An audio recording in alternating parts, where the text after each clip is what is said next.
I will call the remote hearing of the Environment and Natural Resources Finance and Policy Committee to order.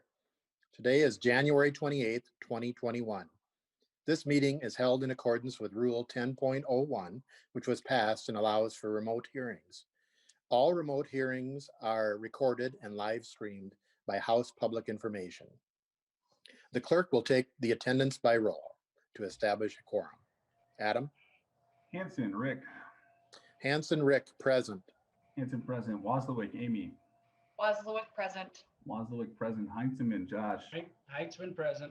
Heinzman, present. Acomb, Patty. Acomb, present. Acomb, present. Ackland, Susan. Ackland, present. Ackland, present. Backer, Jeff. Backer, present. Backer, present. Beckerfin, Jamie. Present. Beckerfin, present. Eklund, Rob. Present. Eklund, present. Fisher, Peter. Fisher, present. Fisher, present. Green, Steve. Green, present. Green, present. Igo, Spencer. Present. Igo, present. Jordan, Sydney. Present. Jordan, present. Keeler, Heather. Present. Keeler, present. Lee, Fu. Lee, present. Lee, present. Lippert, Todd. Lippert, present. Lippert, present. Lewick, Dale. Lewick, present. Lewick, present. Morrison, Kelly. Morrison, present. Morrison, present. Nelson, Nathan. Nelson, present. Nelson, present. Tice, Tama. Tice, present. Tice is present. Cool to roll. A quorum is present. The next item on the agenda is the minutes for Tuesday, January 26th, 2021. Representative Jordan, have you reviewed the minutes? I have, Mr. Chair, and I move the minutes from January 26, 2021. Representative Jordan moves the minutes for January 26, 2021. All those in favor say aye. Aye. Aye. Aye. Opposed? Ayes have it. The minutes are approved. Next up, members, we have House File 228 by Representative Acomb, a statewide invasive species management plan requirements modified. Representative Acomb, will you move that House File 228 be laid over for possible inclusion in an omnibus bill? Yes, Mr. Chair, I make that motion. Representative Acomb, to your bill. Thank you, Mr. Chair and members. One thing I think we can all agree on is that Minnesotans value our natural environment. We are the land of 10,000 lakes, ranging from small and quiet lakes to our large and grand Lake Superior. We're the home of the mighty Mississippi, and in fact, our state has more than 92,000 miles of rivers and streams. These water resources touch every corner of our state, from rural to urban and suburban. Something that all of these water resources have in common is that they are susceptible to aquatic invasive species. I'm offering House File 228, which requires the Minnesota Department of Natural Resources to update the state management plan for invasive species by the end of 2021, and then every 5 years after that. The last time the plan was updated was in 2009. This bill also adds the impacts of climate change on invasive species as a criteria to address. Climate change impacts our environment and will determine how we manage invasive species. We have shorter duration of ice cover due to our warmer winters. We have altered stream flow patterns due to large rain events and flooding. These changes impact the pathways invasive species enter our systems and how they spread. This updated planning is critical to managing the spread and control of aquatic invasive species. I have two testifiers today who will help explain the real threat of invasive species on our natural resources and the importance of considering climate change as we develop and update our management plans. First up, I have Naomi Blinick from the University of Minnesota, graduate student. Naomi? Hi there. Thank you, Representative and Mr. Chair, for the opportunity to speak today in support of this modification. Can you hear me all right? Yes, Ms. Blinick, if you could introduce yourself and state your name and for the record. Yes, and who you're with. My name is Naomi Blinick, and I'm a graduate student in the Conservation Sciences Department at the University of Minnesota Twin Cities, and I'm a graduate fellow with the Minnesota Aquatic Invasive Species Research Center. Welcome. Thank you, Mr. Chair. So I study aquatic invasive species, or AIS, which pose a system-level threat to our water bodies here in Minnesota. But they don't exist in a vacuum. Their impacts are greatly affected by the conditions of the habitat they invade. And with climate change also causing system-level changes to water bodies, it's common sense that managing for AIS means climate change has to be considered for effective strategies to be designed and implemented.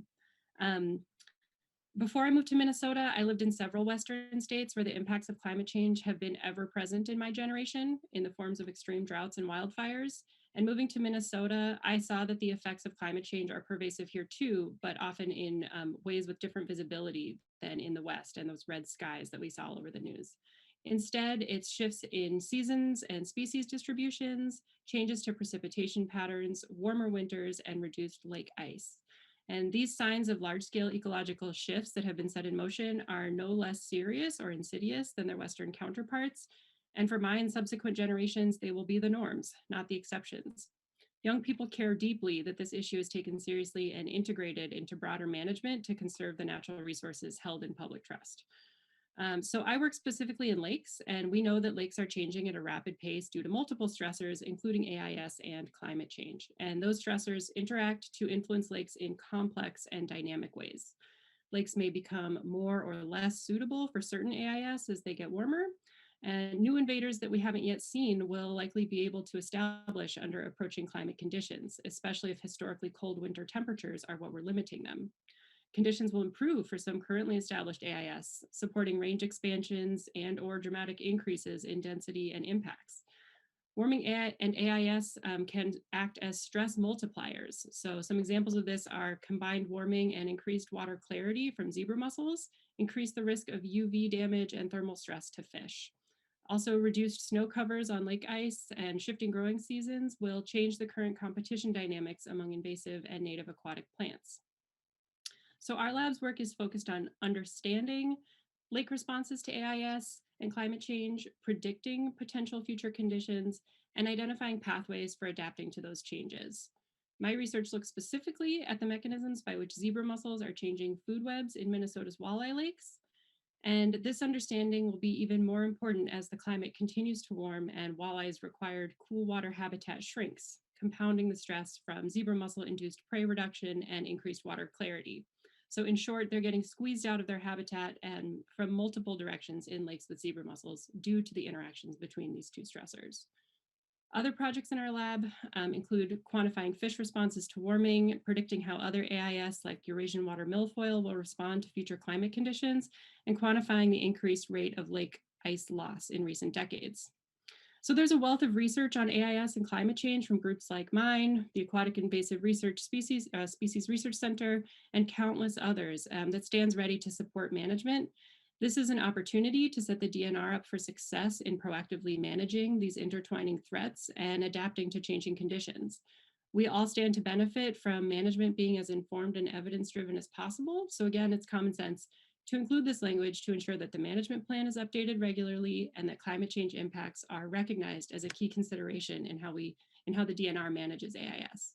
We all want to work towards the conservation of our treasured lakes and rivers here in Minnesota, and to have the best shot at that, we need to give the DNR the full range of available tools to do so. Thank you.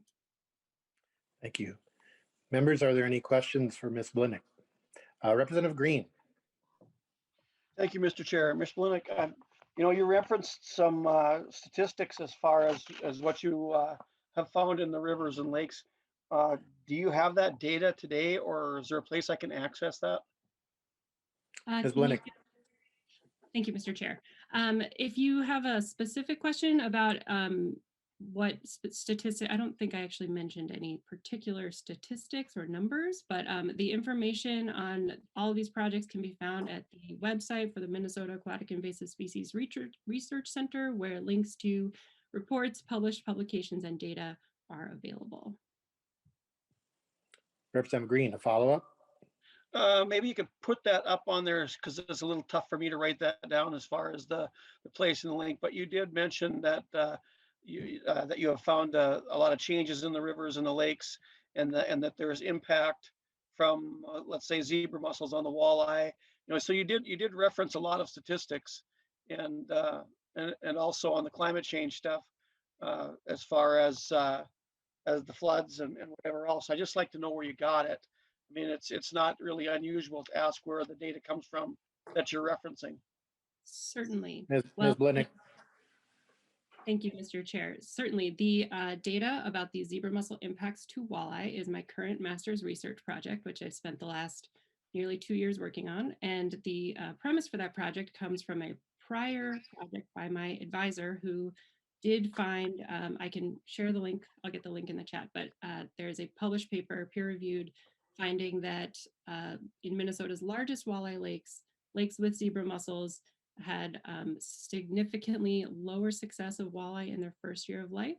And that's what inspired my current project, which is expanding that research into smaller and medium-sized lakes all across the state of Minnesota. So I'm happy to share the link to that specific project. It's just going to take me a couple minutes to grab it here. And we can get that up on the committee website as well, yeah, for the public to see. Absolutely. Representative Green, follow up or? Yeah, just one more. You know, you're talking about zebra mussels, and that's great. I like to talk zebra mussels myself, but there's a lot of other invasive species now. On the studies that you're talking about, do you reference any of those, or are you exclusively on the zebra mussels? Well, my particular Thank you, Mr. Chair. My particular research focuses on zebra mussels. However, other studies in my lab that are currently underway, being undertaken at this very moment, are, for example, modeling how increased invasion risk and potential densities will change for Eurasian water milfoil with potential changing climate conditions. There is a research update talk that's publicly hosted from the MACERC Research Management Showcase this past year that I'm happy to share on that project. And we have several other publications in press. They're not available quite at this moment, but my lab website does have links to several publications that address these issues, and I'm happy to share that as well. So I'm going to make a list of all the things I'm going to share with you and get those available for you. Thank you, Ms. Blinick. Representative Green, we have a few other questions, so I'm going to move to Representative Heinzman. Mr. Chair. Ms. Blinick, in your testimony, you mentioned a number of different concerns that you have as it relates to how we're working on the AIS issue and some of the connections that you made to changing climate and other changes in water. I thought were really interesting, but I'm still not quite hearing how you are building an argument for the bill. In other words, the bill, in my mind, saying that the DNR has fallen short in their planning and needs to somehow accelerate that. And maybe Representative Acomb wants to speak to this, but it was your testimony that I was trying to follow and try to figure out what that argument is and where do you think the DNR has fallen short? Ms. Blinick or Representative Acomb?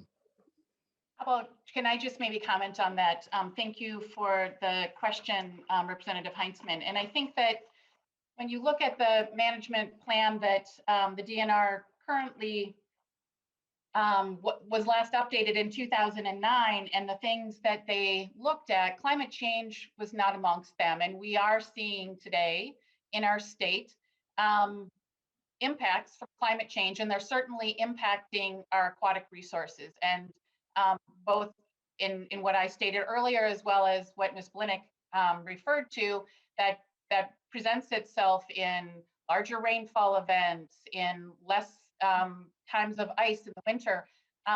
And so I think these changes are important to take into account as we're looking at aquatic invasive species and their spread or control.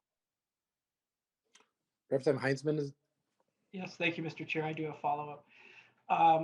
I appreciate that answer, Representative Acomb, but I still haven't heard any evidence that the DNR has somehow not taken into account climate change in their overall approach to this issue. Now, if you're saying that they ignored it in 2009 and there's not been any adjustment, maybe at the county level on up to DNR, I'd be really interested to hear in a presentation how that hasn't happened. And I just didn't hear that in the presentation.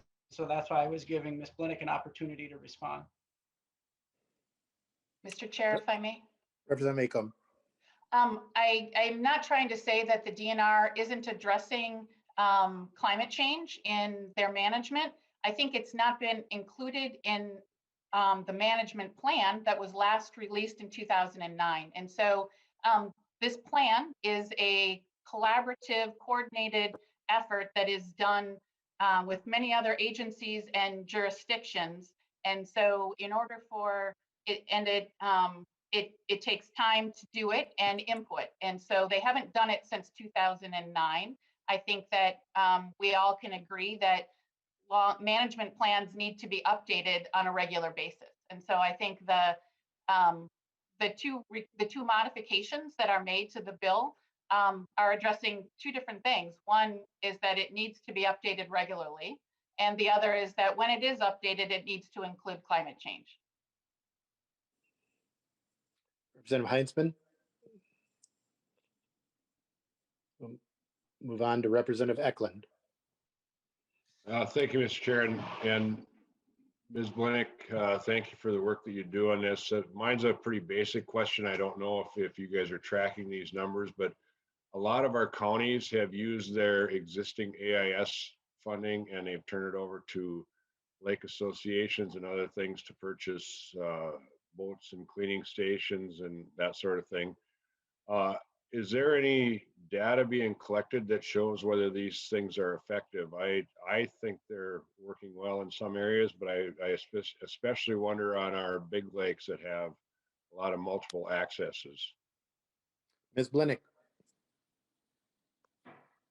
Thank you, Mr. Chair and Representative, for that question. That is a very complex question, and I'm not sure I'm entirely qualified to answer the broad scale, is it working or not, but I can tell you that state investment in preventing AIS spread, educating the public about the risks of AIS, from my personal perspective of what I've seen, is effective, but it varies widely across the state and with different types of implementation. And so to address the previous question just a bit, I think that including the language that climate change impacts must be considered in future AIS management is really provides clear direction to the DNR and state agencies and eliminates any ambiguity about whether or not it's something that needs to be considered.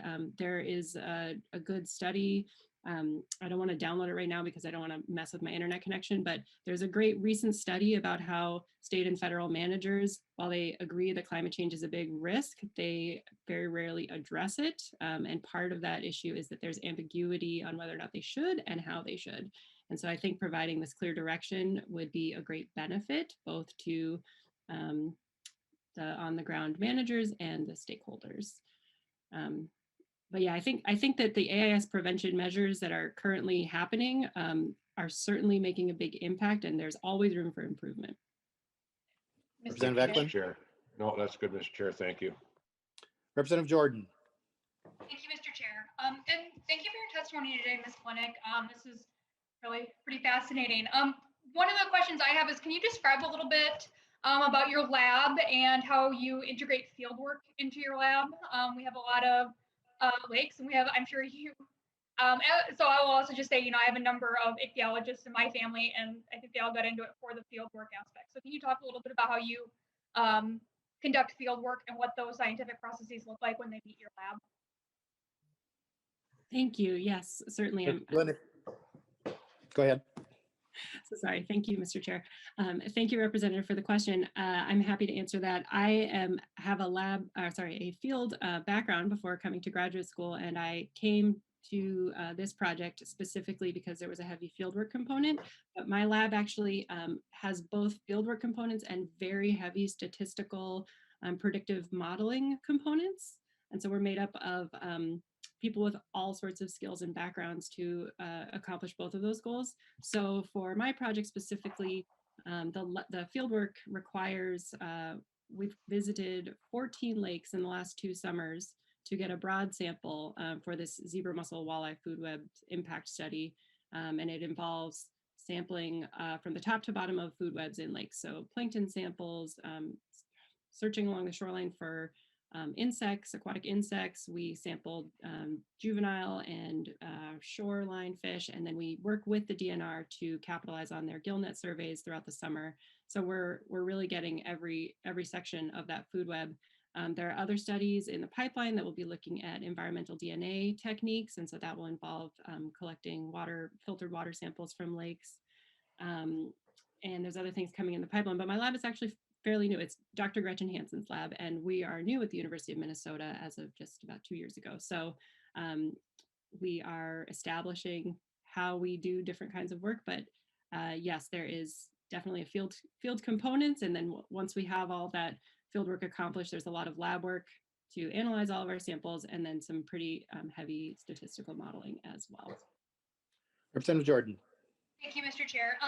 So Ms. Blinick, could you tell me why the University of Minnesota maybe saw fit to incorporate more need for AIS research as part? I mean, they're obviously a land grant institution, but can you talk? Do you know at all about the decision to devote so much study to AIS in Minnesota? Ms. Blinick. Thank you. Well, the University of Minnesota is basically the hosting body of the Minnesota Aquatic Invasive Species Research Center, which I know has spent a lot of time, I believe, working with this committee in the past. So the MACERC, as it's called, is a pretty unique entity and leverages the power of research at the university to this body that can work with multiple stakeholder groups to reach shared goals. And so I think Minnesota, being the land of 10,000 lakes, which is actually an undercount, we're in a unique position, both as a living lab, as a state. We have more potential study sites than just about anywhere else. We have this world-renowned set of researchers based out of the university and strong partnerships with state agencies. And so I think the university is just in a very unique position. I can't claim to be an expert in the rationale behind founding of MACERC, but that has been my understanding. Mr. Chair, if I may. One more. Yep. Thank you, Mr. Chair. And so then, Ms. Blinick, just to kind of wrap up, can you talk a little bit about what you have observed in your study as it relates to climate change? Just to really put a finer point on it for the committee. Certainly, thank you. Well, I will tell you that one of the challenges in my study is looking at how food webs are shifting in walleye lakes, and we have had a very hard time even finding walleye, juvenile walleye specifically. And so they are facing so many threats that to just say, well, we're having a hard time finding walleye, it must be XYZ, is of course not appropriate, but it's clear that we see trends in increasing temperature, and we know the temperature has increased temperatures have negative effects on walleye success. We see less walleye. That's why we're investigating what is the driver. So we're looking at these food web changes. We're also tracking another researcher working on this project is looking at different drivers to recruitment across lakes with zebra mussels and lakes without zebra mussels to try and tease out other trends. But even just this summer doing field work, I mean, I would go to a lake, or last summer, I remember going to a lake to meet with the DNR to do some sampling. And I got stuck in the parking lot while this deluge dropped, I don't know, 4 inches of rain probably in an hour. I mean, it was phenomenal. I've never seen anything like it. And the DNR guys said the same. They're just like, this is insane. Like the amount of intense precipitation, and that had driven up. We'd had events like that all summer in this area, and we'd had just such a hard time catching these juvenile walleye. And one thought was like, well, the water level is so high, like our traditional methods for catching walleye where we're looking for them are not even going to work because we can't seine in these habitats that are now too deep. So the increased precipitation, warm water stress, I mean, we're not going to find young walleye in nearshore zones when the temperature is so high. There just won't be there. So it makes it harder to even just get the samples when these effects of temperature are, at least we know, driving them away from these habitats. And how that is playing out in the bigger picture is something we're really interested in finding out. Great. Representative Lee, and then we'll go back to Representative Acomb for her next testifier. So Representative Lee. Thank you, Mr. Chair, and thank you, Representative Acomb and Ms. Blinick, for coming in to present on this. And I just want to reiterate the point that Representative Acomb made that 2009 is 11 years ago, and so we do need an updated plan. And Ms. Blinick, kind of to your last point about the trend of increased temperature, can you just shed some light to the members of the committees? What have we seen change from 2009 until today? Ms. Blinick. Thank you.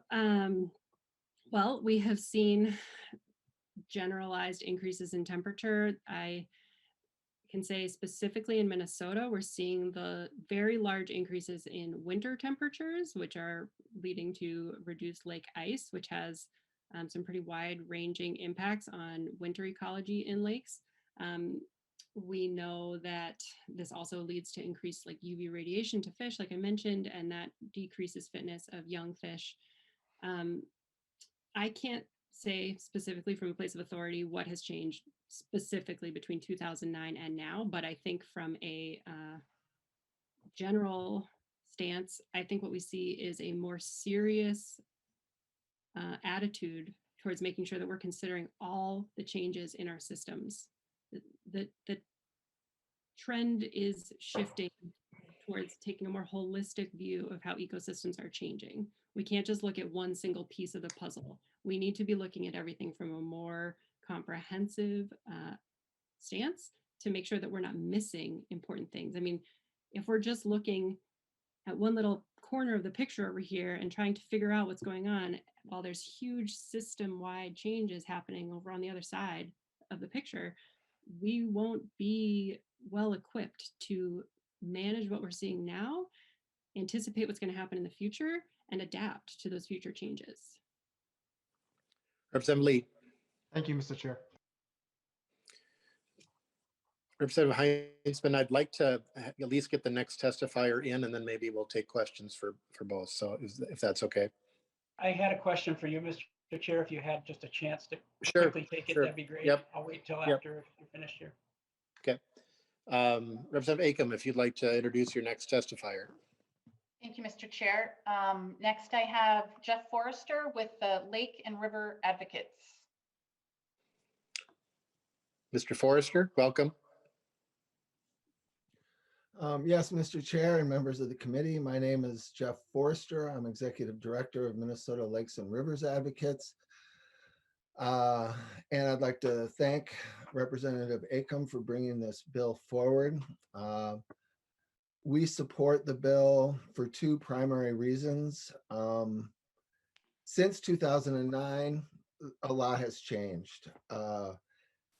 There's been significant changes in the research due to the Minnesota Aquatic Invasive Species Research Center and the tools that they have available to both track and manage aquatic invasive species. Data collection has changed both within the DNR and at large. The number of infestations has changed dramatically. In 2009, we were looking at dozens of lakes with zebra mussels. Now we're looking at hundreds of lakes.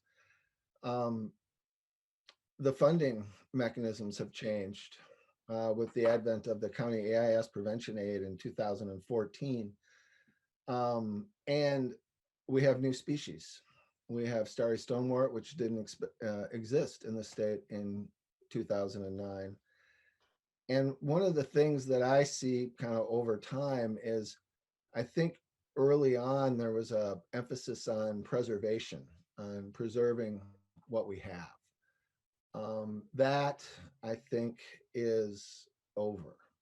What we're doing now is we're managing change. And we're managing change at an accelerating rate. And so the goal, I think, ceases to be preservation and more a goal of resiliency. And, you know, that's a different conversation. that isn't represented in the 2009 plan at all. It's not really about the idea of change. It's about shielding or containment, and those might still be great strategies, but it's changed some. And one of the big changes is climate, as we've heard, and that changes which species might be viable in different waters. It changes how those species react within a lake. For instance, we're seeing lakes, particularly shallow lakes with curly leaf pondweed or starry stonewort, where because there's less ice and less snow, more light gets through, and the species continue to grow over the summer. So one management technique that they're starting to talk about is literally putting blankets down on top of the ice to shield the plants below from sunlight to mimic snow cover that we no longer have. And that's not really part of the 2009 thinking at all. Climate's a huge variable, and I agree that we've looked at, there's rules and there's regulations and there's guidelines and things. But the rules tend to be static and the guidelines tend to be static, and that can prevent problems in a system that's changing kind of at an increasing rate. So I think that having this, every 5 years with a focus on climate change, because that is one of the larger drivers of this change, is wise and appropriate, and we support it. Representative Heinzman.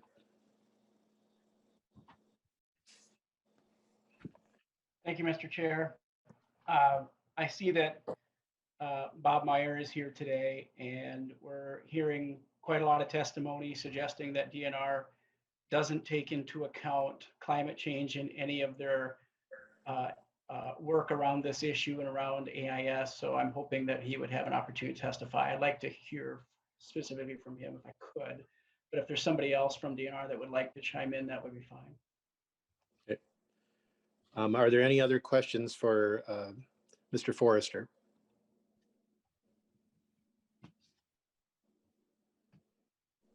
Is Commissioner Meyer there, or Heidi Wolf from the DNR?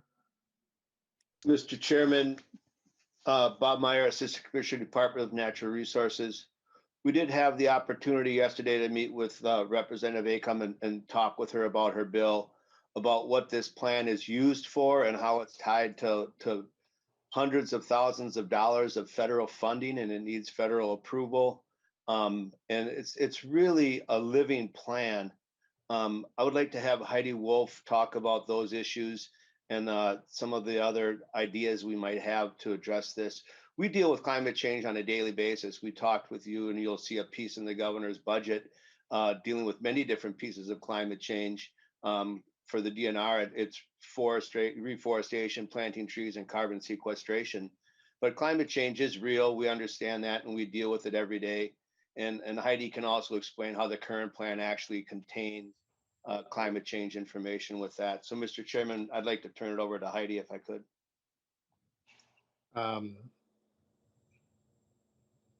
Representative Heinzman, is that what you were looking for? Or? I will have some follow-up questions. I'm just making sure that I'm on the list, Mr. Chair. Okay. Heidi? Mr. Chair and committee members, I just want to give you a little bit of background information about the plan and how it interacts. And first, I want to reassure you, we are looking at climate change on a daily basis. As you've heard from some of the other folks who testified, range expansion and risk assessments really do focus a lot on climate change, and our changing current temperatures here in Minnesota will be changing the species who can survive here over winter, things like that. And so it's a constant daily part of our work. I also want to let you know, I'm very happy to say the plan is already in process of being updated. Minnesota DNR recognized a need for that in 2020 and actually hired a temporary position to update the plan. I do want to explain that the plan is owned by MISAC, which is the Minnesota Invasive Species Advisory Council. That is a group made up of many different groups, including other state agencies such as PCA and MDA, and it's also lake associations, soil and watershed districts, and like St. Croix River Association. So a whole lot of folks came together to create that plan in 2009. Like I mentioned, we recognize that it needs to be updated and are concerned about getting that done, and that is in process. It's kind of a heavy lift. So we had to hire staff to take care of it and guide that process, since DNR is not the owner, but just one of the members of that group. I do want to explain that the plan for Minnesota DNR is also tied to funding. It's not for any of the other folks who are part of writing that plan, but DNR actually gets funding through that because it's a requirement to have a state plan with U.S. Fish and Wildlife Service for two funding sources that we get. One is the Great Lakes Restoration Initiative funding, which is about $800,000 annually. The other is a state interstate AIS funding. DNR typically gets $98,000 for the state and another $98,000 for a St. Croix interjurisdictional grant that we do. And so that having the plan and the plan being approved by the ANS task force is a requirement. The challenge a little bit for that plan is that it takes up to 2 years to get it reviewed and approved by the ANS task force after we make any changes other than typos, and we can update that species list without going through federal review. Other than that, it has to go through federal review. And yeah, I'm just really glad to say, oh, another thought with, we're happy to add climate change to the management plan. I'm also happy to say that the current draft that's being worked on does include climate change, and that we'd also like to potentially add that to our requirement for our annual report and plan moving forward so that it is included there. That is an annual requirement that we do, and so it's a little bit more adaptive to current and changing things. And if you look back at those reports over the last 10 years, you'll see that we're mentioning things like eDNA, climate change, range expansion, and some of the other issues that climate impacts, and things like new species, starry stonewort, what we're doing about that, how can that be impacted. So that might be another way to look at this issue and making sure it's wrapped into DNR's work and plans and being represented in a way that people and the public can see that we're working on that. Ms. Wolf, if you could just state your name and your position for the record. Yes, my name is Heidi Wolf. I supervise the Minnesota DNR's invasive species unit. Representative Heinzman. Thank you, Mr. Chair. I did have a question, but that's turned more into a comment. And I don't mean to sound grouchy, Mr. Chair, but we're looking at deadlines just came out coming up in the coming month. Well, March specifically, we're getting close to February, sorry. And I'm just hopeful that we're going to be looking at some, and this is where it's going to sound grouchy, but more substantive legislation. DNR is obviously taking in a lot of information over time when legislature maybe isn't working on this particular issue. And it sounds like from Ms. Wolf's presentation or explanation that there's no question that climate change is a part of that process, and it's even a higher level than here in Minnesota, but a level at the federal component there as well being used. So, I'm just glad to hear that DNR is on top of this. I don't necessarily see this as absolutely critical legislation, but I'm not saying that it's wrong to have an opportunity to bring it up, but at the same time, I hope that we're working closely with DNR and working on issues that are really going to affect Minnesotans, because we have our work cut out for us this session, Mr. Chair. So looking forward to the coming legislation over the next few weeks. Thank you, Representative Heinzman.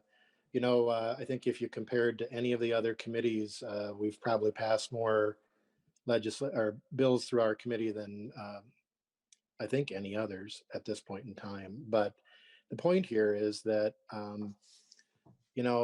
climate change is an existential threat to our world, and that if we think about going back to 2009, how dramatically the world has changed, and how much, and we've just had testimony with evidence of how just one component of our not only environment economy, but our economy with walleye fishing could be impacted, but how the web of life, which we are part of, I think I can think of nothing more important than the threat to how things are working on our planet. So it's not too much to put into legislation, updating a plan, including climate change, and doing that by statute. You know, appreciate the work that's being done. I think it's important that as the representatives of the people that we try to make sure that the work is being done and make sure that it's being updated and make sure that we have the best available science that's there. And we can do that through law. Representative Lippert. Thank you, Chair Hansen. And I just wanted to offer a comment that really builds on your comment as well.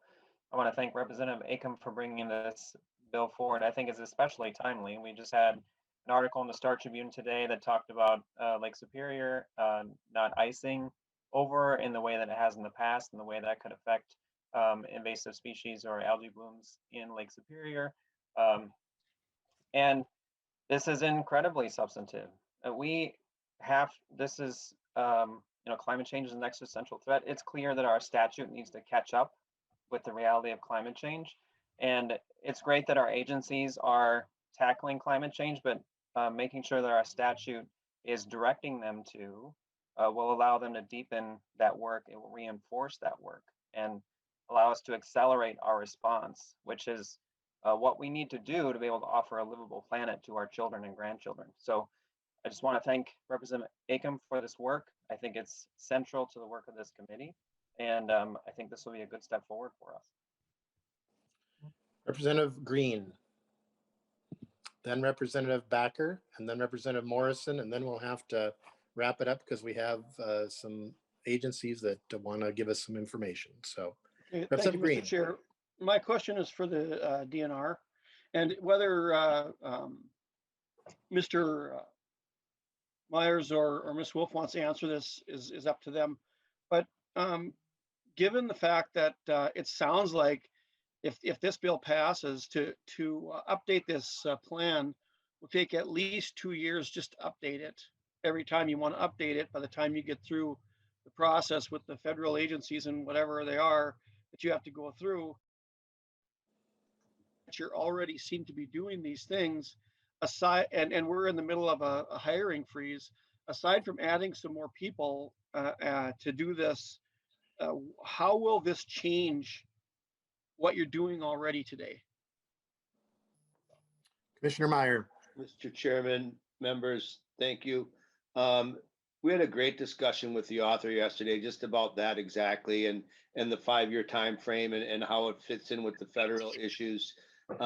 This is something that we're doing right now. We want to continue doing, and we're confident that we can continue working on the language so it meets the goals that are there, also puts things in statute as Representative Acomb and Representative Lippert just stated the intentions of that as well. So we're looking to come up with something that will minimize the fiscal impact of this, but also protect us and our children from making sure that we incorporate this language into future plans. So I understand your concern. It's a concern we share on a daily basis at the DNR and the entire executive branch, right? So we're looking at how do we do things? How do we accomplish goals? And climate change is really important. So we're trying to figure out a path forward on this. Representative Green, is that? That'll do it, Mr. Chair. Thank you. Okay, Representative Backer. Yeah, thank you, Chair. You know, even though I know Assistant Commissioner Meyer knows that we don't always agree on the same page and we have some lively discussions. In this thing, I do believe the DNR is on top of it. I'd just like to remind people professionally, it's back in the 1960s. Some scientists believe that by 1975, the human race would perish by famine caused by climate change. Funny, today, you know, we're 7 billion strong. Now, if we fast forward to the mid 70s, we had scientists claiming that the world's going in a new ice age. In other words, we were going to have global freezing. The good news is we in Minnesota has done a good job, take care of our environment. Our air quality has improved, the water quality has improved. And our economy, we also have to keep an eye on too, as our population expands. So I'm a believer that DNR is already doing a good job. I do agree with Representative Heisman. We need to be focusing on other issues. I know the chair will disagree with me, and I respect his opinion. At the same time, we also have to look, as a chemist, we as scientists don't get things right all the time. I'm not saying that there's not a concern. What I'm saying is, if we look at past history, the doom and gloom scenarios have not always happened. And I really want to give hats on for what the DNR has been doing with this arena, the executive branch, and so forth. So I think they're on top notch. I would like us to be focusing on other issues in the committee. And that's my 2 cents. Thank you, Chair. Representative Morrison. Thank you, Mr. Chair, and thank you, Representative Acomb, for bringing this bill forward. And thank you, Ms. Blinick, for sharing your important research. I was wondering if Mr. Forrester would mind sharing again some of the statistics about aquatic invasive species in our more than 11,000 lakes here in Minnesota, just to kind of remind us all of what an urgent and important issue this is. Mr. Forrester. Oh, Mr. Chair, members of the committee, I don't have the numbers at my fingertips. I can get, the sort of rate of expansion to you. But suffice it to say, what was, I think it was, I'm totally going from memory here, but I think in 2009, we were looking at like 30 lakes that had zebra mussels, maybe 50.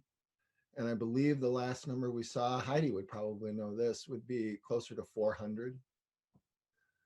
And, those also create changes. So the water gets clearer with zebra mussels and allows more sunlight down, and plant communities start to move around within a lake. So it's sort of a snowball effect. And then you add the climate change piece to it. And one of the things with the increased runoff is the charging of phosphorus and nutrients into the lakes from these pulses of, rain, these massive rain events, mega rain events. And then in areas where there's an urban area, we noticed this last summer, my wife and I were out walking. It was one of these big thunderstorms after, kind of a period of a few days of heat. And so we went for a rain walk, and the water in the street that was rushing down into the storm sewers and then into the city lakes here was like bath water. So what's the impacts of that on, the milfoil and potential zebra mussels and things like this, of this, hundreds, maybe millions of gallons of 90-degree water rushing into the lakes all at once. There's just a great deal of change happening on the lakes right now. And people are seeing it off the end of their docks. I'm getting calls from across the state saying we have plants where we never had plants. We're losing plants where we used to have them. On Lake Vermilion, we've lost a lot of our wild rice beds, so it's impacting where waterfowl are going. So it's just sort of this cascade. Vastly different picture than 2009. Morrison. Thank you, Mr. Chair. Thank you very much, Mr. Forrester, and sorry for putting you on the spot. Also want to thank DNR for acknowledging and working to mitigate the effects of climate change. Representative Lewick, is it quick or? Yes, relatively quick. I guess just a general comment. I found there's a wealth of pretty up-to-date information available on the DNR website on literally every substantive water body in the state of Minnesota. So sometimes it just takes a lot of looking and research, but pretty much that information is there. But I would like to ask Assistant Commissioner Meyer, do you have any perspective on the cost that might be associated with dropping what you're doing and doing something unique here? Because it sounds like this would force you to change what you're doing, which that's not always bad, but it would seem that Any idea? Here, I see there's no fiscal note. And apparently we do this stuff for free, but I know better as a creature of both state and federal government. Representative Lewick, there will be, we're holding this over. It's not moving out. There will be time for a fiscal note. And we're going to hear more from the DNR on when that is done. So I do want to recognize Mr. Forrester. I think last time when you testified, you were suffering from COVID, I think was indicated during that testimony. And so just want to recognize your recovery and good to see you back. So. Thank you, Mr. Chair. Members, we have 3 agencies that we need to get through their presentations. We'll try to come back maybe to DNR at the end on that question, but I do want to get through this bill. Any further discussion? Representative Acomb renews her motion that Representative Acomb, do you have a closing comment? No, other than I appreciate the discussion and happy to continue to talk with DNR about it, and I renew my motion. Representative Acomb renews her motion that House File 228 be laid over for possible inclusion in an omnibus bill. The bill is laid over. The wonderful thing about being the representatives of the people is, we are a separate and equal branch of government with the executive branch. So we can talk with them and work with them and see where there's opportunity for agreement, but also representing the people, we can pass legislation that provides direction as well. So with that, we will hear from the Environmental Quality Board. Ms. Pratt. Good afternoon, Mr. Chair and committee members. I'm going to go ahead and share my screen here.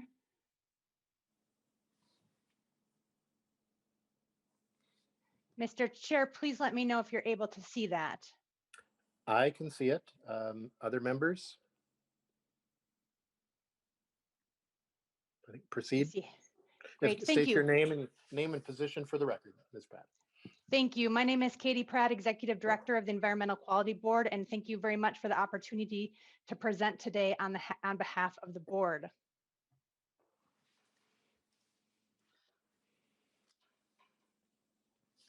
Here we go, just getting my slides settled. The Environmental Quality Board dates back nearly 50 years and is a unique organization in the state of Minnesota and nationally. EQB is charged with governing and implementing one of the state's foundational environmental laws, the Minnesota Environmental Policy Act, or MEPA.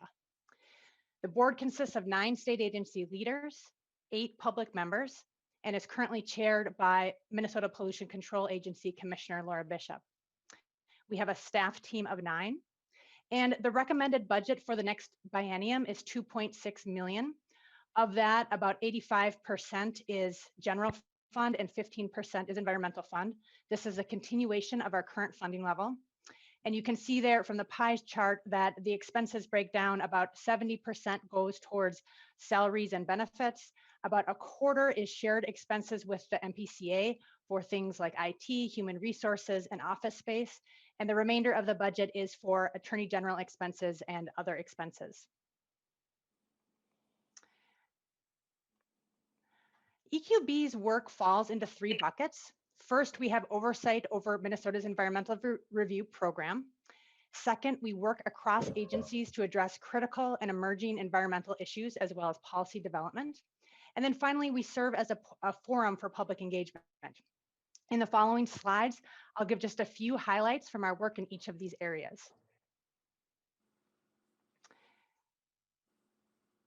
As I just mentioned, EQB has oversight over the state's environmental review program and is charged with making program improvements. Environmental review is a planning tool designed to engage communities on large development projects prior to issuing approvals. EQB works with state and local governments, businesses, and the public to foster a process that is transparent, accountable, efficient, and sustains a healthy environment and a strong economy for Minnesota. One of the principal ways we do this is by providing technical assistance to project proposers, governmental units, and the public. We have a phone and email hotline where anyone can ask questions of our staff. We also frequently give presentations to groups wanting to better understand how environmental review processes work. Another way that we carry out our charge is through program improvement projects, and I want to highlight 2 of these that are currently underway. The first is that this fall, EQB launched an interactive map that shows environmental review projects, active environmental review projects across the state. So you can see a screenshot of that map there on the slide. Users can click on the map and find information about public comment periods, notices of decision, and links to relevant documents. So prior to this map, there was no easy, quick way for Minnesotans to go in and see what was happening around the state. So we're excited about this improvement. Coming forward in 2021, we'll also be launching a searchable database of environmental review projects to give Minnesotans another way to access information and for EQB to also generate and improve data about our program. A second project is that the board is considering changes to integrate climate information into the environmental review program. The goal of this project is to develop a consistent process for disclosure of new greenhouse gas emissions from projects that may have the potential for significant environmental impact. The board has identified climate change as an important issue facing our state, and currently climate effects are not consistently evaluated in the program. The changes under consideration would provide important information to Minnesotans while minimizing uncertainty for project proposers and RGUs, as well as providing tools and guidance. So in December, the board reviewed draft recommendations, and we are spending the first half of 2021 getting input from Minnesotans on these recommendations before the board makes any decisions. We'll be hosting a comment period, listening sessions, a survey, and one-on-one interviews to get as much feedback as we can about the process. And there's information on our website. Ms. Pratt, we're getting a bit of feedback, or at least I am. I don't know if other members are. Just proceed, but I'm not sure what was happening there. I'll pause for a minute. Are other folks hearing me okay? No, it's a bit difficult, unfortunately. Mr. Chair, have I been breaking up consistently, and am I continuing to break up? It's been accelerating. The beginning of the presentation was clear, but now it's getting to be more, and it is continuing. Okay, Mr. Chair, let me just, I don't want to take too much time here, but let me see. I think the best way to resolve this might be to just not share my screen. Here, I'll stop my video also. Okay. Okay, let me try stopping my video and continuing on. And Mr. Chair, please just jump that is in. clear. You're clear now. That seems to have been it. So proceed. Okay. Thank you. I always shut down as many things as I can while doing this. Okay. Moving on then to the next slide. Another important work area for EQB is our interagency collaboration. So EQB manages a wide variety of projects that need a coordinated multi-agency response. And these projects are assigned either in statute, through executive order, by the legislature, public requests, or board priorities. And each of these projects brings together some of the brightest minds in state government to collaborate on solutions that are bigger than their individual agencies' jurisdictions. We had a very busy year in 2020. We worked across agencies on issues as diverse as emerald ash borer, solar development on clouds landfills, to pollinator protection. At one point, we were managing 6 different interagency teams involving over 70 staff from across the agencies. We truly are a hub of collaboration. And you can see some of our 2021 project areas listed on the slide there, continuing our pollinator protection work, implementation of a state water plan, which is focused on the impact of climate change on our water resources, as well as emerald ash borer, solar enclosed landfills, and supporting the work of the climate change subcabinet.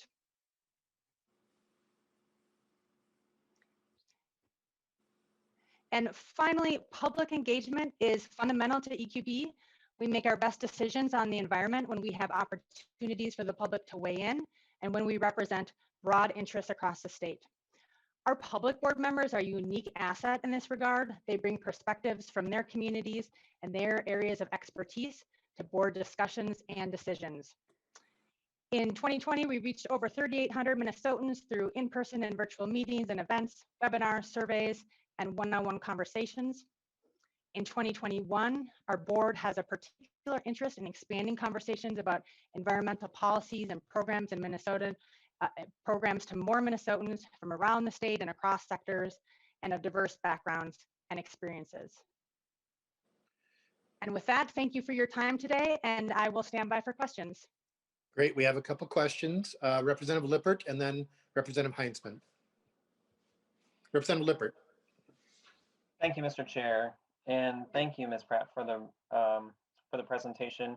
I want to ask about solar on closed landfills. I had a chance to just look at the report briefly. It seems like an absolute no-brainer that we would be using that land and putting solar there and making sure that land's put to good use and helping us meet our climate goals. I'm wondering if you can talk a little bit about just the, some of the most promising ways forward. I know there are a few options that were listed, but what do you think makes the most sense for us to move forward to make that happen in Minnesota? Ms. Pratt. Yeah, thank you, Mr. Chair and Representative Lippert. I absolutely agree. It is a no-brainer. It's a win-win for Minnesotans to move down this pathway. What was identified in that report is that there are some sites that don't have bond restrictions currently that might be the most promising to move forward on right away. However, we do need to look, and this would be something to talk in more depth about to MPCA about, is about their statutory obligations under the closed landfill program and whether we need to make any adjustments to make sure that they have the authorities needed to be able to kind of carry out and facilitate land use in that way. So that would be a first step, is to look at sites that don't have those bond restrictions. And then from there to think about options for sites that have bond restrictions, and the report outlines some ways we might begin to move through that process. Representative Lippert. Thank you, Mr. Chair, and thank you, Ms. Pratt. I think it's helpful just to hear you talk through some of our options. I would just encourage those conversations to move forward. I think we just need to be making use of the capacity that we have and to move forward with solar as quickly as we can. And Ms. Pratt, that was a statutorily required report, correct? Yes, Mr. Chair, that was correct, statutorily required. There was a one-time appropriation to EQB, but we partnered with MPCA, MMB, and Commerce, and I'm forgetting someone, but we did partner with some other agencies. I'm working on that. Representative Heinzman. Thank you, Mr. Chair. And Ms. Pratt, I just had a couple of questions. This is a relatively new agency, and I'm curious kind of where staffing is at. Has it increased, decreased in the last 6 years? And then also, as we're talking about your budget request, is it the same, or has it changed over the years? Where are we at today on those two items? Ms. Pratt. Thank you, Mr. Chair and Representative Heinzman. Just to clarify your question a little bit, when you say EQB is new, we actually date back, EQB by statute dates back to 1973 and is nearly 50 years in existence. So we've been around a while. EQB has changed. We currently have an administrative relationship with the Minnesota Pollution Control Agency. So our funding there, they are our fiscal agent. Our funding runs through them, and the funding that is recommended in the governor's budget is not an increase or a decrease from our current biennium. It is the same funding, and that allows us to maintain our current staffing levels and a stable staffing level, which is absolutely critical to doing the work at EQB. We have, one of the most important resources we have is an extraordinarily talented staff team, and maintaining that is critical to doing this good work that, we do quite a lot of with a small, I like to say a small but mighty team. Representative Heinzman. Thank you, Mr. Chair. My follow-up question would be, exactly where is staffing at? I think a number of years ago it was like 5 or 6 people, and I apologize for suggesting that there was no EQB up until recently. I guess it really wasn't on a lot of people's radar, and some of your activity probably wasn't really as visible as maybe it is now. So we're wondering about those changes, and that's why I was asking, and where is staffing at today? Ms. Pratt, FTEs. Yes, thank you. We have 9 FTEs. We actually have some vacancies we're working to fill right now, but we're at 9 FTEs, which has been a stable number now for the last couple of years. If you look back over the last decade, EQB has, at one point when EQB moved over from the planning department over to MPCA, we had very small staff, and EQB has over the last decade been in a process of stabilizing at a staff level that has allowed us to do the type of work that we're really mandated to do. Thank you. Members, any other questions for Ms. Pratt? Thank you. And all of those reports are available on your website, correct? That is correct, and we're happy to give you any information or any briefings on any of those reports. And thank you so much for your time today. Please pass on to your staff our thanks for their work for the people of Minnesota. Thank you. Explore Minnesota, tourism. Mr. Edman. Yes, hello, Mr. Chair. My name is John Edman. I'm the Director of Explore Minnesota. I'm also here with Leann Kispert, my Assistant Director, who will help me with part of this presentation or any of the questions that you may have. Leann is uploading my presentation. I'll go through this relatively quickly. We actually submitted to you a longer version of the deck with videos, but at the interest of time, we just wanted to go through some of the top line information that we're going to present to you right now. Next slide, please. So Explore Minnesota, as most of you are likely aware, we're a separate state agency whose job is very simply to market the state of Minnesota to consumers, to facilitate travel to and within the state of Minnesota. We are a separate agency. We're guided by an Explore Minnesota Tourism Council, which is made up of 28 individuals all throughout the state. In terms of size of our organizations, we're currently at 38 FTEs or 38 individuals. About a year ago, at the beginning of this pandemic, we were at 52 FTEs. So we've really had a number of positions that have come open because of retirement, and we've not been able to fill them due to hiring freezes and other restructuring. But we are substantially smaller than we were before. Next slide, please. This shows basically it's sort of the history of our budget. Right now, we're at a budget of about $14.2 million. The vast majority, over 65% of our budget, goes into marketing and promotion. We rank in the country, if you look at other state tourism budgets, this was actually prior to the pandemic, roughly in the middle, about 22nd in the country. There are some bigger, some smaller since the pandemic and all the budget issues that various states have been having. We don't have an updated number on that. But prior to the pandemic, we were ranked about in the middle of the pack, and we've been pretty much the same budget for the last 4 bienniums. Next slide, please.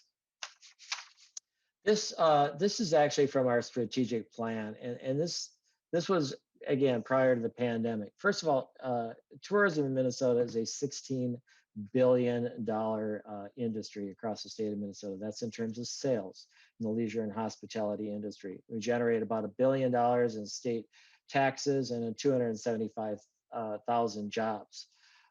These basic pillars here, brand awareness, consumer engagement, partner collaboration, is sort of the core of what we do. And this is where we are going to try to aspire to prior to the pandemic, to grow the number of visitors, sales, taxes, and jobs in the state of Minnesota. Next slide, please. And then, of course, COVID-19 hit, and that significantly impacted the leisure and hospitality industry. To put in perspective, the tourism industry in Minnesota, leisure and hospitality sales, decreased by $7.1 billion in 2020. This is from figures from Oxford Economics. Our employment in the leisure and hospitality industry has been down 27% to an estimated about 200,000 jobs. And by sector, food and drinks down 23%, accommodations down 37%, arts, entertainment, and recreation down 36%.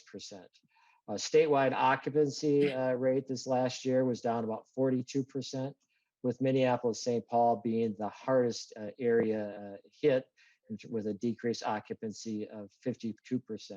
International travel is pretty much fallen off the charts to almost non-existent. But when we're looking at international travel returning to basically to Minnesota and throughout the country, we're looking at several years out to 2024 or beyond. Next slide, please. We just recently did a survey with the Federal Reserve, Hospitality Minnesota, as well as using our database. And we asked a number of different questions. A lot more of the survey results is in the longer packet that I submitted to you. But this is one that I wanted to share. It basically asked the question of what is the current financial health of businesses? And it does vary a little bit by business sector within the hospitality industry. Attractions and entertainment, basically 35% of those businesses are declining. Accommodations declining about 43% of those respondents said that they're declining. And I do have to point out that it's a little different depending on what segment of the accommodation sector you're talking about. Resorts and campgrounds did a little better as people were trying to social distance this last summer, but hotels have been significantly impacted. But the sector that— Mr. Edman, we've got a question, so I'm going to take Representative Igo. Yeah, thank you, Mr. Chair. So my question is for Mr. Edman here. I'm just curious, what has Explore Minnesota been doing to partner with all of our, bars and restaurants across the state that were obviously very impacted during this time to partner with them to help them come back stronger than ever? Mr. Edman. Mr. Chair, Representative Igo, we've been working quite a bit with Hospitality Minnesota and the restaurant industry in terms of trying to encourage support of the restaurants and encouraging takeout, encouraging what people are able to do. I'm actually in a couple of other slides here going to show some of the promotions we've done specifically to address the food and drink establishments throughout the state of Minnesota, because we do recognize that's such a key part of travel and tourism, and it's a heart of our hospitality industry. And without even just local people supporting those restaurants and bars, that they wouldn't be able to survive. A lot of them haven't, but I'll I'll be able to explain some of the things we've been doing in that area as I go along. Okay, Representative Igo. Yeah, thank you. Like I said, that's very important as representing rural Minnesota, especially the Lakes country. Our bars and restaurants were incredibly impacted with, people not being there and being able to attend those restaurants. So I look forward to hearing about that. Thank you. Mr. Edman.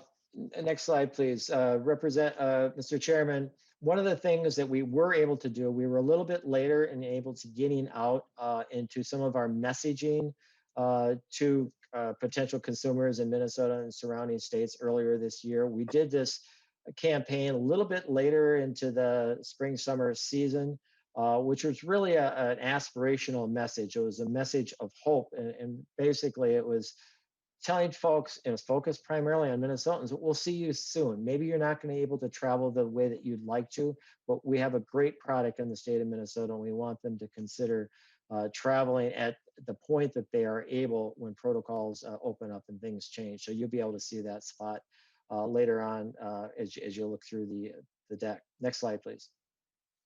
One of the things, though, we did do, because we weren't able to do as much in terms of direct marketing to consumers, we were able to repurpose some of the dollars that we had available to get it into the hands of the communities throughout the state that really needed the help.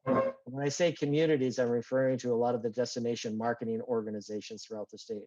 So we created two tourism crisis grant programs of about $2.3 million. And these were repurposed dollars that went to communities with very little strings attached. We did not have a match involved with these. We didn't have requirements that had to be used for out of state, because so many DMOs did not have the dollars because of decreased lodging tax dollars to promote their markets. We wanted them to be able to do it in a way that could most help communities all throughout the state.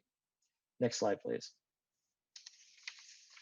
We also this fall, in order this somewhat answers the question earlier about what we're doing to support restaurants and bars. We wanted to thank Minnesotans. This was about around Thanksgiving time, that we thought it was really important to instill confidence, to tell people it's okay to do takeout. It's okay to support your local bars, to do eating outside when you can do that. And so we did we called it a state of gratitude. We used a lot of social media images of people all throughout Minnesota that were supporting local businesses, local hospitality businesses, and thanking Minnesotans for what they have been doing to support our industry. Because without that support of Minnesotans, these businesses just would not be able to survive. So we wanted to do everything we can.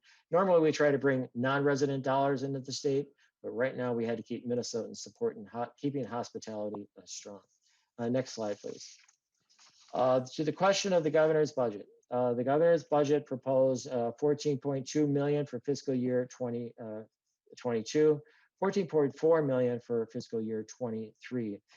There is a slight adjustment, approximately 1% change in our overall appropriation from the previous biennium to this biennium. So this is basically to cover increased operating costs, human resources, et cetera. But we'll have to use whatever innovative ideas that we have to become more efficient with the resources that we have. Next slide, please. Couple slides here, and I'll just quickly wrap up if there's any other questions. But I did want to share one other slide from this survey that we asked of the industry. We asked them, when did they expect business to return to something close to pre-pandemic levels? And again, the survey was done at the end of last year. But the vast majority of the respondents in all businesses, accommodations, restaurants, attractions, felt that they're looking at the second half of 2021. But if you go beyond that, you actually have almost 38 to 40% are basically predicting to the year 2022 or beyond. So we're in for a long haul here, and businesses are just, they're hoping to see a gradual recovery. They're hoping that the vaccine, as it rolls out, will help, but it's going to be a while before we get back to the way that we were at the beginning of this pandemic. Next slide, please. We also asked, this is actually, I wanted to share this with you too, because this is a consumer sentiment survey that was done on a national level. And it asked, what plans do people have for traveling over the next 6 months? And basically what it says is that, and this is a pretty close to real-time data, the last week that the survey went out was the 20th of January, but 65% of consumers do have travel plans sometime in the next 6 months. There is this incredible pent-up demand. People want to get out. They're not going to go as far as they have in the past. They're not going to travel necessarily as much by airplane, but they do feel that need to get out and explore things that are in their own backyard. And so that gives us some sentiment of hope for the recovery of the leisure and hospitality industry. And then the last slide, please. And the last slide is, and if you have time, take a look at this TV spot that we already have in the can that we're going to start this next spring, summer, not only in Minnesota and surrounding states. We want to promote the Minnesota travel product. We want to provide an aspirational message, but we want people to think about, imagine that the adventure that awaits them by exploring Minnesota. And so we hope to get that out and to instill consumer confidence and do what we can to rebuild the leisure and hospitality industry in Minnesota. Next slide, and that's about it, Mr. Chairman. I'd be happy to answer any questions that you or any of your members might have.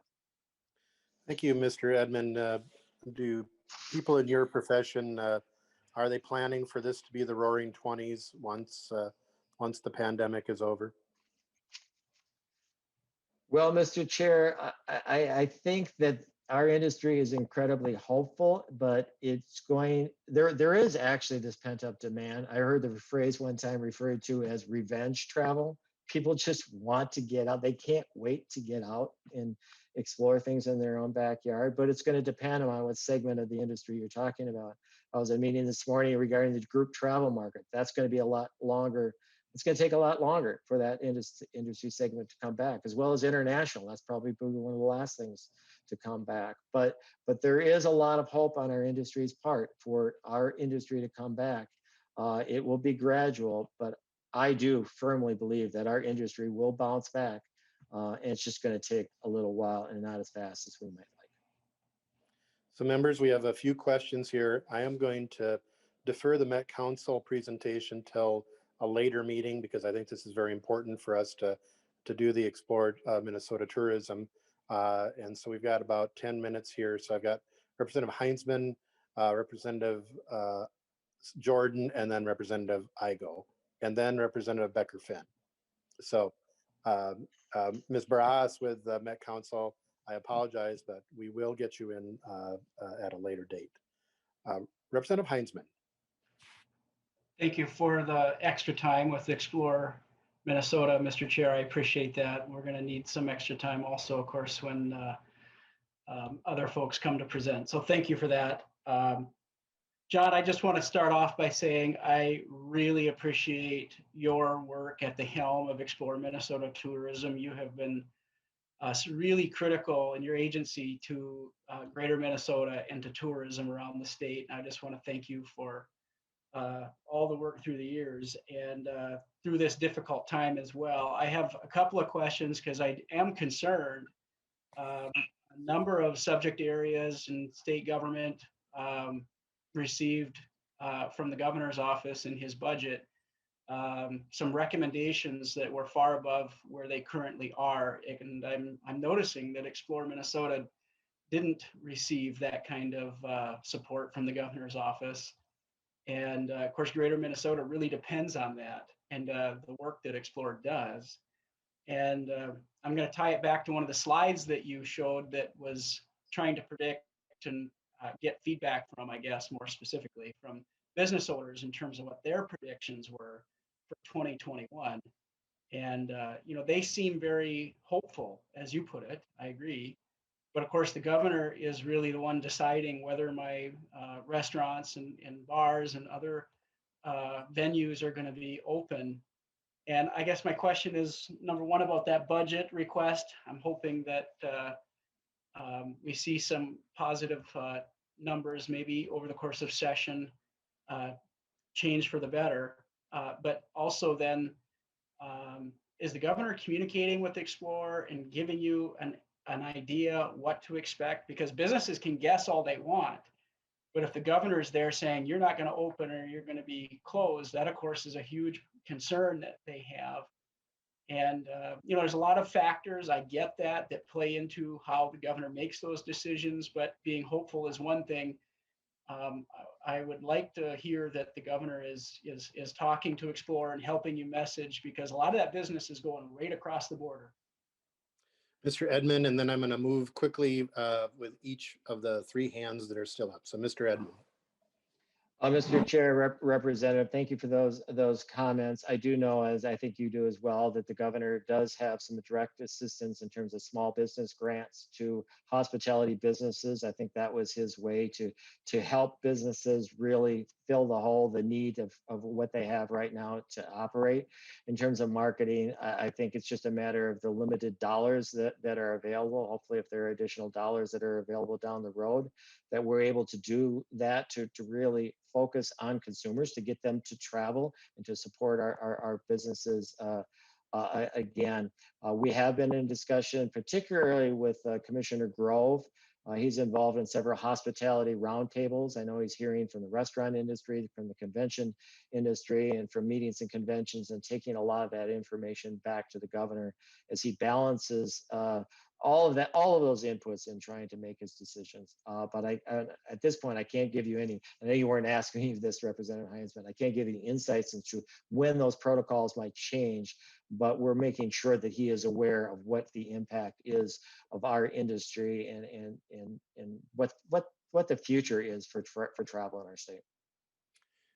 So, Representative Igo, what I'm going to do is have each of the three of you ask your question and then see if Mr. Edman can answer all three of them. So Representative Igo first, and then Representative Jordan, and then Representative Becker-Finn. Thank you, Mr. Chair. Yeah, so my question, and I'll echo Representative Heinzman by saying thank you for what you do. You know, like I said, I come from the land of the three T's, right? Timber, taconite, and tourism. So my just quick comment and almost question is, I was really struck by the numbers that on average, you know, in the coming weeks, 70% of people are going to be wanting to travel. And I just, you know, hope that Explore Minnesota would continue to work with the governor and share the reports like that, because I know that my constituents are tired of watching the grocery stores and the Targets and the Walmarts be full of people, while our restaurants are struggling to be fully capacity. So if you could just express that to the governor and work with him to that, you know, if we can open up with these coming trends and this kind of revenge traveling, that would be fantastic. So that's my question. Thank you. Representative Jordan. Thank you, Mr. Chair, and thank you for your presentation, Mr. Edman. I'm hoping that you can talk a little bit about the impacts of outdoor recreation on the tourism industry, and how that has been impacted by the pandemic. I know, for example, I've actually spent more time in the state of Minnesota looking for outdoor recreation opportunities. Representative Blue, you have a really great district to get outside on my bike or go fishing in particular. But can you talk a little bit about the impact generally on outdoor recreation and how that has changed past year? And Representative Becker-Finn. Thank you, Mr. Chair. And my question was very similar to Representative Jordan's. You know, what I'm seeing with residents of my area in the suburbs is that they're more likely to drive places within Minnesota right now than to visit some of those places that they otherwise would have traveled by plane or something else like that. So also had a question about how some of those businesses, I know, you know, many businesses are struggling, obviously, including, you know, malls and Rosedale and all the places close to my area, but just was wondering about if some areas were actually doing better because folks are stuck in Minnesota where they can drive. Mr. Edman. Well, Mr. Chairman, representatives, I'll try to tackle all three questions at once if I possibly can. First of all, I guess the question about, it's very appropriate actually that we as an agency at this point in time are in this committee, because that is the outdoors, the natural resources, that's where people are gravitating to right now. Those are the socially safe things that people can do. This last summer, we saw such an increase in things like sales of fishing license, people outside golfing, people outside hiking. People were trying to do those kind of activities this summer. They're doing the same thing in the wintertime, the cross-country skiing, the snowshoeing, the ice fishing. Those are the activities where we've seen such an incredible increase in participation, because that's, as I said, people want to get outside, and those are the things that they safely can do. In terms of sort of the regional question about where people are doing these things, greater Minnesota is actually benefiting to some degree more so than the metro area, because they have the product, the outdoor product, where people are escaping to those smaller towns, the resorts and the campgrounds and things like that to enjoy that. It's the metropolitan area that's been hurting, because even more so because of when you think about it, the loss of the meetings and the conventions, the sports, the theater, those are the kind of things you can't do. And so the lodging revenue that comes from that is just not there. And that's going to be a little bit harder to bring back. So we're seeing greater Minnesota in terms of overall numbers, not necessarily always good, but better than sort of the metro area. And to the question regarding sharing with the governor, we've not only been trying to share this information, I've shared this report, not this committee report, but that recent survey with the governor's office. But I just got a confirmation from this morning that he's going to address our industry at the tourism conference coming up in March. So hopefully you'll hear more directly from our businesses about how important our industry is to him as he's making this decision. So, Mr. Chair, hopefully I tackled all three questions. I think you got all three. And Mr. Edman, that report, can we get that so we can post it on our website if it's not already? All right, certainly, Mr. Chair. And then members can share that with their constituents. That would be awesome, because it's good to get that feedback out to people. So members, we have 1 minute left. I want to thank you for a great meeting. Next week, we are going to be bringing up the 2021 LCCMR bill and then a couple of PFAS bills. So we will also try to make time for some of the agencies. So And I would encourage you, Representative Heinzman, if you can work with Representative Wozlawik on the PFAS issue. I know, I think you may have talked already, but I'm hopeful that we can find some common ground on that. And with that, we are adjourned.